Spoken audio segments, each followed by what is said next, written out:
അസ്സലാമു അലൈക്കും വറഹ്മത്തുള്ളാഹി വബറകാതുഹു. സത്യനാഥൻ എന്ന് പറയുന്ന ബ്രാഹ്മണനായ ഒരു സഹോദരൻ മുഹമ്മദ് സ്വാദിഖ് എന്ന് പറയുന്ന മനോഹരമായ പേര് സ്വീകരിച്ചുകൊണ്ട് പരിശുദ്ധമാക്കപ്പെട്ട ദീനുൽ ഇസ്ലാമിലേക്ക് കടന്നുവരികയുണ്ടായി. അദ്ദേഹം ഒരു ഡോക്ടറാണ്. MBBS, DO, DNB, MNA, MS, MBA, FRCS എന്നിങ്ങനെ നിരവധി ഡിഗ്രികൾ കരസ്ഥമാക്കിയ ഒരു വിദ്യാസമ്പന്നനായ ഒരു മനുഷ്യൻ. അദ്ദേഹം എന്തുകൊണ്ടാണ് ഇസ്ലാം മതം സ്വീകരിക്കാനുള്ള കാരണത്തെക്കുറിച്ച് അദ്ദേഹം പറയുന്നത് നിങ്ങളൊന്ന് കേട്ടു നോക്കൂ. ഞാൻ ചെറുപ്പത്തിൽ തന്നെ, കുട്ടിക്കാലം മുതൽ തന്നെ ദൈവത്തിനെ അന്വേഷിക്കുന്ന ഒരു വ്യക്തിയായിരുന്നു. വളരെ ചെറുപ്പത്തിൽ തന്നെ പടച്ചവനെ അറിയാനുള്ള ഒരു ആഗ്രഹവും വ്യഗ്രതയും അന്വേഷണവും നടത്തിക്കൊണ്ടിരുന്നു. അത് പ്രത്യേകിച്ച് ബഹുദൈവാരാധന നിലനിൽക്കുന്ന ഒരു സമുദായത്തിൽ നിന്ന് ഉള്ള ബാക്ക്ഗ്രൗണ്ടിൽ നിന്ന് ഞാൻ ഇത് എന്റെ മനസ്സിനെ അത് അംഗീകരിക്കാൻ കഴിഞ്ഞിരുന്നില്ല. ദൈവം ഒന്നാണ്, ഏകനാണ് എന്നുള്ളതാണ് എന്റെ മനസ്സ് പറയുന്നത്. എന്നാൽ ഒരുപാട് ഫിലോസഫികൾ ഈ ബഹുദൈവാരാധന അത് ഏകദൈവമാണെന്ന് സ്ഥാപിക്കാൻ അവരുടെ ഇടയിലുണ്ട്. പക്ഷെ അതെന്നെ തൃപ്തിപ്പെടുത്തിയിരുന്നില്ല. അതുകൊണ്ട് ഏകദൈവത്തിനോടാണ് ഞാൻ പ്രാർത്ഥിച്ചിരുന്നത്. അങ്ങനെയിരിക്കെ പലതരത്തിലുള്ള ഭഗവത്ഗീതയും ഉപനിഷത്തുകളും ചതുർവേദങ്ങളും അങ്ങനെ പല ഗ്രന്ഥങ്ങളും ഞാൻ പഠിക്കാറും അതിൽ അന്വേഷണം നടത്താറുണ്ടായിരുന്നു. എന്റെ അന്വേഷണം അവിടെ വെച്ചിട്ടാണ് തുടങ്ങിയത്. അങ്ങനെ ശ്രീമദ് ഭഗവത്ഗീതയിലുള്ള സാഖ്യയോഗത്തിലുള്ള ചില അർജുനന് ശ്രീകൃഷ്ണൻ കൊടുക്കുന്ന ചില ഉപദേശങ്ങൾ, അർജുനന്റെ ചില ചോദ്യങ്ങൾക്ക് സ്ഥിതപ്രജ്ഞസ്യ കാ ഭാഷ സമാധിസ്ഥസ്യ കേശവ എന്ന് തുടങ്ങുന്ന ഒരു ഉത്തമ സ്വഭാവം ഗുണങ്ങളുള്ള ഒരു മനുഷ്യന്റെ പ്രകൃതങ്ങൾ എന്താണെന്നുള്ള അർജുനന്റെ ചോദ്യത്തിന് ശ്രീകൃഷ്ണൻ കൊടുക്കുന്ന വിശദമായ ചില ഉത്തരങ്ങളുണ്ട്. അതിലൂടെ ആ സിഫത്തുകൾ, ആ ഗുണങ്ങൾ ജീവിതത്തിൽ ഉണ്ടാക്കാൻ വേണ്ടി അന്നു മുതൽ എന്റെ പരിശ്രമം തുടങ്ങി. അതുപോലെ ആത്മാവിനെ പറ്റിയുള്ള നൈനം ചിന്തതി ശസ്ത്രാണി നൈനം ദഹതി പാവക എന്ന് തുടങ്ങുന്ന റൂഹിനെ പറ്റിയുള്ള, ആത്മാവിനെ പറ്റിയുള്ള ചർച്ചകൾ അതിൽ ധാരാളമായിട്ടുണ്ട്. ആത്മീയതയുണ്ട്. ഇതെല്ലാം വെച്ചുകൊണ്ട് ഞാനൊരു കഠിന പരിശ്രമത്തിലായിരുന്നു. അതുപോലെ ഉപനിഷത്തുകളിലൂടെയും പുരാണങ്ങളിലൂടെയും വേദങ്ങളിലൂടെയും പോകുമ്പോൾ ഒരു മനുഷ്യന് ദൈവമായിട്ട് ഏറ്റവും അടുക്കാനുള്ള വഴി അത് ഒരു സർവസംഘ പരിത്യാഗമാണ്. ആ ഒരു പരിത്യാഗത്തിന്റെ മാർഗത്തിൽ കഠിനമായി തീവ്രമായി ഞാൻ പരിശ്രമിച്ചുകൊണ്ടിരുന്ന ഒരു അവസ്ഥയിലായിരുന്നു.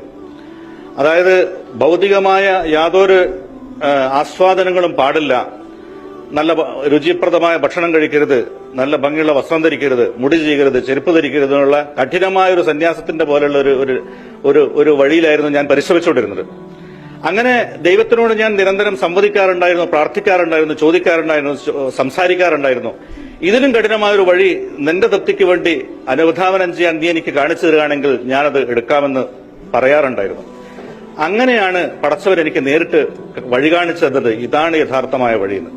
പക്ഷെ എന്നെ സംബന്ധിച്ചിടത്തോളം ഒരു ഓർത്തഡോക്സ് ബ്രാഹ്മിൻ ഫാമിലിയിൽ നിന്ന് ഈ രീതിയിൽ ഒരു മാറ്റം എനിക്ക് സാധ്യമായിരുന്നില്ല. അത് ഞാൻ ഉദ്ദേശിച്ചതിലും വളരെ പ്രത്യാഘാതങ്ങൾ ഉണ്ടാക്കുന്ന ഒരു കാര്യമായിരുന്നു. എന്നാലോ വാസ്തവത്തിൽ പറഞ്ഞാൽ സമൂഹത്തിൽ നിന്നുള്ള എതിർപ്പ് എന്നുള്ളതല്ലാതെ വാസ്തവത്തിൽ പറഞ്ഞാൽ ഞാൻ മുമ്പ് എടുത്തിരുന്ന ആ പരിത്യാഗത്തിനേക്കാൾ കൂടുതൽ എത്രയോ ലളിതമായതും ഭൗതിക ജീവിതത്തെ ഞാൻ ഉദ്ദേശിച്ചിരുന്ന രീതിയിൽ ആ കഠിനമായ കാര്യങ്ങളെല്ലാം അതിൽ നിന്നെല്ലാം വളരെ ലിബറൽ ഒരു ജീവിതമാണ് എനിക്ക് ഇസ്ലാം കാഴ്ചവെച്ചത്. പക്ഷെ അതിൽ ഒരുപാട് പ്രത്യാഘാതങ്ങൾ വേണ്ടി വന്നു. അത് സഹിക്കേണ്ടി വന്നു, നേരിടേണ്ടി വന്നു. പിന്നെ ഞാൻ MBBS പഠിച്ചുകൊണ്ടിരിക്കുന്ന കാലഘട്ടത്തിൽ എന്റെ തീരുമാനം എന്തായിരുന്നുണ്ടെങ്കിൽ MBBS കോഴ്സ് കഴിഞ്ഞതിന് ശേഷം ഹിമാലയത്തിൽ പോയി തപസ് ചെയ്യണം എന്നുള്ളൊക്കെ ഉദ്ദേശമായിരുന്നു.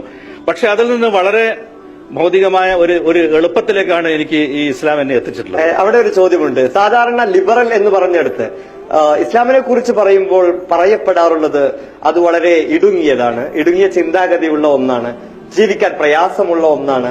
ഇവിടെ താങ്കൾ വളരെ വ്യത്യസ്തമായി പറയുന്നു, ഇസ്ലാം ഒരു ലിബറൽ അല്ലെങ്കിൽ അത്തരത്തിൽ വിശാലമായ ഒരു ലോകത്തേക്ക് വന്നതുപോലെയാണ് നിങ്ങൾക്ക് തോന്നിയത് എന്ന്. അത് വാസ്തവത്തിൽ മറ്റ് മതത്തിന്റെ ആളുകൾ, പ്രത്യേകിച്ച് ഹിന്ദുമതത്തിന്റെ ആളുകൾ ആ മതത്തെ സ്വന്തം ജീവിതത്തേക്ക് പകർത്താൻ ശ്രമിക്കാത്തത് കൊണ്ടാണ് അവർക്ക് അതിലുള്ള കാഠിന്യം മനസ്സിലാവാത്തത്.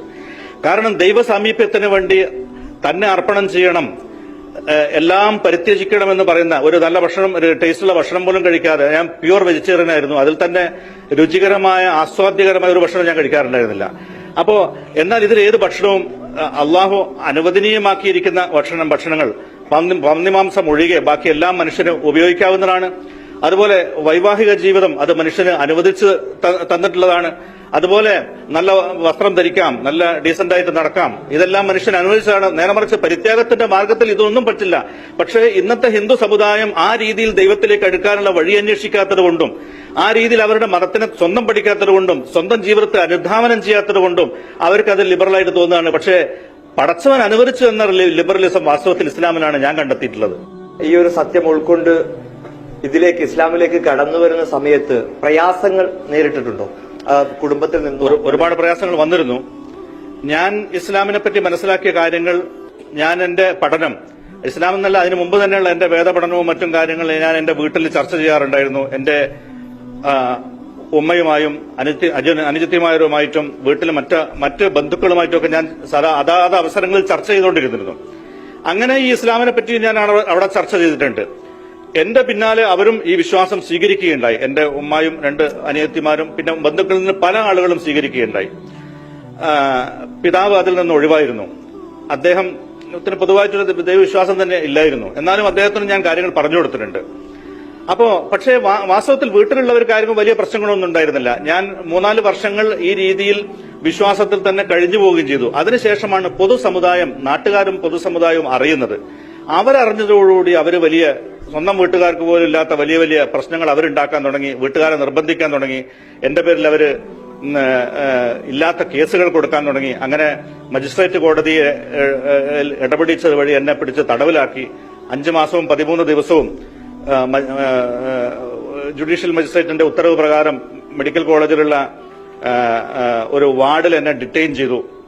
അങ്ങനെ അവസാനം അതിനുശേഷം ഹൈക്കോടതിയിൽ ഹേബിയസ് കോർപ്പസ് ഫയൽ ചെയ്തിട്ടാണ് എന്നെ അതിൽ നിന്ന് റിലീസ് ചെയ്തിട്ടുള്ളത്.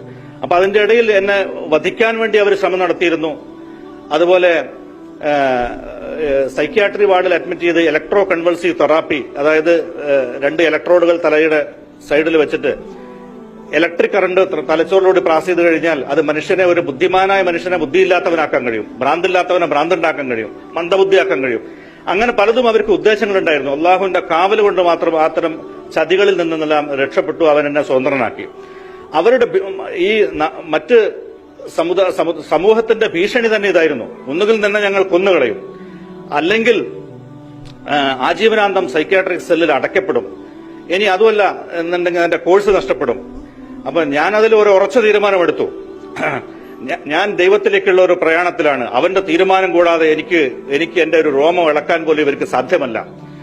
ഇവരുടെ കയ്യിൽ കൂടി എന്റെ മരണം വെച്ചിട്ടുണ്ടെങ്കിൽ അതിൽ നിന്ന് രക്ഷപ്പെടാനും പടച്ചവനല്ലാത്ത മറ്റൊരു സൃഷ്ടിയിലേക്ക് തിരിഞ്ഞതുകൊണ്ട് എനിക്ക് സാധ്യമല്ല, കിട്ടാനില്ല.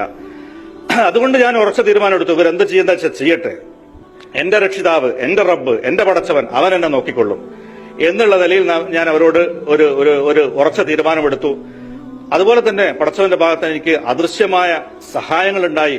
ഭൗതികമായ സാഹചര്യങ്ങളും അവർ തന്നെ ഉണ്ടാക്കിയ പല എവിഡൻസുകളും എനിക്കെതിരായി വന്നുവെങ്കിലും ശരി, പടച്ചവൻ അതിനെല്ലാം നിഷ്പ്രഭമാക്കിക്കൊണ്ട് വളരെ എളുപ്പമായ രീതിയിൽ അതിൽ നിന്നെല്ലാം മോചിപ്പിച്ചു. മനോഹരമായ താടിയും തലയിൽ തലയിക്കെട്ടുമായി അദ്ദേഹം ഇപ്പോൾ പരിപൂർണ ഒരു മുസ്ലിമായി ജീവിക്കുകയാണ്. പരിശുദ്ധമാക്കപ്പെട്ട ദീനുൽ ഇസ്ലാമിന്റെ സുന്ദരമായ മഹത്വമാണ് അദ്ദേഹം ഇതിലൂടെ ലോകത്തോട് വിളിച്ചു പറയുന്നത്.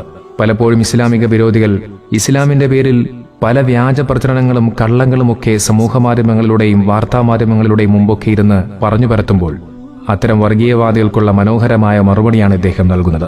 ഇസ്ലാം ഒരിക്കലും ഒരു തീവ്രവാദത്തിന്റെയും ഒരു വർഗീയതയുടെയും മതമല്ല.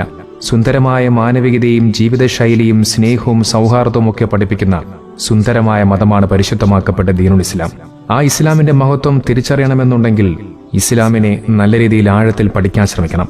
മരിക്കുന്ന സമയത്ത് ഈമാനോടുകൂടി ഒരു മുസ്ലിമായി മരിക്കാൻ അല്ലാഹു സുബ്ഹാനഹു വ തആല നമുക്കെല്ലാവർക്കും തൗഫീഖ് നൽകുമാറാകട്ടെ.